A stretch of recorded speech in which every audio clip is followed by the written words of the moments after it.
What's up, everybody? My name is Terry Bent, aka TD Bent. Here's another episode of Ranshio. It's been a busy week. We had the release date Monday, February 3rd. Ranshio's officially out.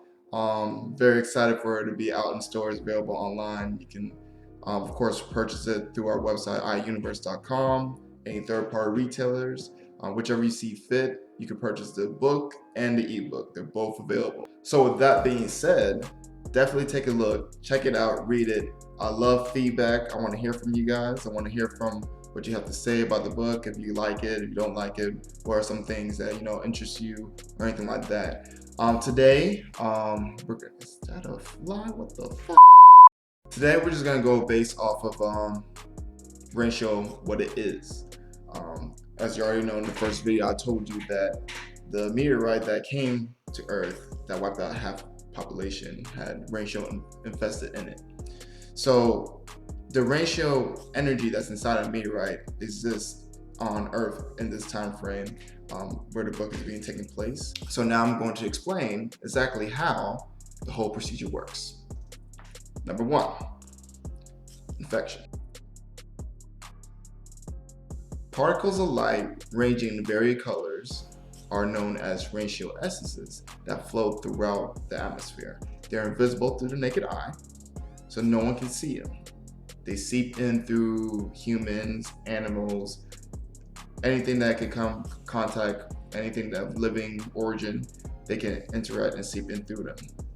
So, with that being said, if a human was to come in contact with enough Ranshio essences in his body, his or her body, he or she may be undergoing what's called a transition, where if the person survives the infection, they either are granted with the ability to control one of the 8 elements. If they do not survive, however, they do indeed turn into fiends. The fiend, the monster, creatures that you hear in your bedtime stories, that's what people will turn into if they do not survive the infection. It kills them, transforms their leftover husk of a body into fiends. Now, once affected, of course, it's a luck of the draw which element you end up getting whenever you do survive the infection. It all depends on which element your body soaked in the most. Usually you can be introduced into Ranshio by what is called a Ranshio pool, where a pool full of Ranshio energy seeps through underneath the earth, of course, and then if you was to succumb to it, that's instant infection. And the chances of you surviving that is highly unlikely. You most likely will turn to a fiend. Most people who do survive the infection and they are granted the ability of Ranshio, they are capable of transforming into ascendant stages of Ranshio. There's different levels of Ranshio that they can transform into, which readers will see and understand more. They also will understand other abilities that I'm about to go into right now as well. Fact 2, transformations. So Ranshio transformations, there's different stages involving them. It all depends on if an individual can acquire the first, second, and third essences to transform. You won't be able to ascend Ranshio unless you acquire these essences. They're hard to find, and once you acquire them, of course, you're gonna have to be able to control them.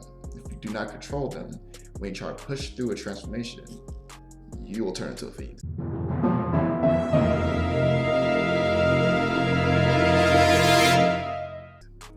There's no ifs, ands, buts about it. In order to avoid all of that, one must be able to train their body, mind, and spirit into harnessing that energy source, that essence, to avoid letting it lose control and overcoming them.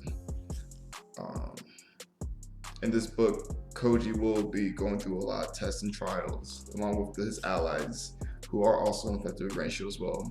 They have different various elements as well, and they do undergo through Ranshio transformation as well. Fact number 3, Ranshio bends. So along with infusing energy from Ranshio that surrounds an individual is capable to bend the elements to be able to create energy attacks as well. They will gather the essences and perform ratio bend with certain signs used with their hands, almost just like ninjutsu with ninjas and ninja art. Ratio warriors are able to bend their ratio elements around them with these signs and able to create attacks with them. Ratio bending takes a lot of skill and practice. To be able to ratio bend effectively also takes a lot of great focus. You can do an unsuccessful ratio bend if you're not focused, or if you don't gather enough energy, or if, of course, you do the wrong sign. Fact number 4, shifts. Shifting the elements of the 8 is a very, very unique skill that most ratio warriors do not know how to do. It's hard, it's difficult, it's time consuming. For example, let's say I am infected with the ability of water, and I want to shift it into the next stage of it, which is ice.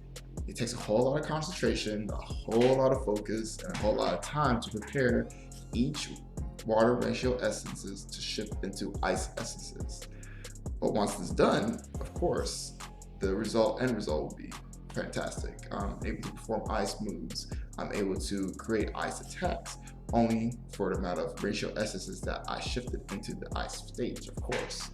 Ice is not a natural element of ratio. That's why it's called a shift element, along with certain other elements like flare. That's a shift element as well. So when it comes to shifting and ratio bends, it takes a whole lot of skill to even master any of that. That's why there's a whole academy for it, which I'll get to that point another time, of course. Fact 5, mind reading. So anyone who's infected with Ranshio and has the ability to control elements has the ability to actually read minds as well. It's a unique skill. Not many people are able to use it freely. If another warrior that was infected with Ranshio was to try to read another person's mind. So let's say there's 2 Ranshio warriors.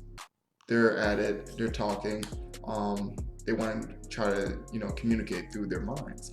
They're able to do that as long as they allow the access to be open. Now, once they can be open, they can also be closed as well. If a person who's infected with Ranshio does not want their mind to be read, they can shut that off as well. Humans, on the other hand, their mind's gonna be always open. Anyone who's infected with Ranshio can read your mind and predict your moves, and it's a wrap for you. So just a quick recap. We have fact 1, infection. Fact 2, transformation. Fact 3, Ranshio bending. Fact 4, Ranshio shifts. Fact 5, mind reading. These are all the abilities that a Ranshio warrior would possess and how they were able to acquire these abilities. Now, with that being said, next week's video we'll start introducing character profiles for you guys, just to go into like their background for each character that's in the book. Definitely check it out. I look forward to hearing from you guys in the comments below. Don't forget to like, share, and subscribe. And feedback is very important. The book is out. I'm excited for it. I hope you guys get a chance to read it and enjoy it. Till then, TDB out.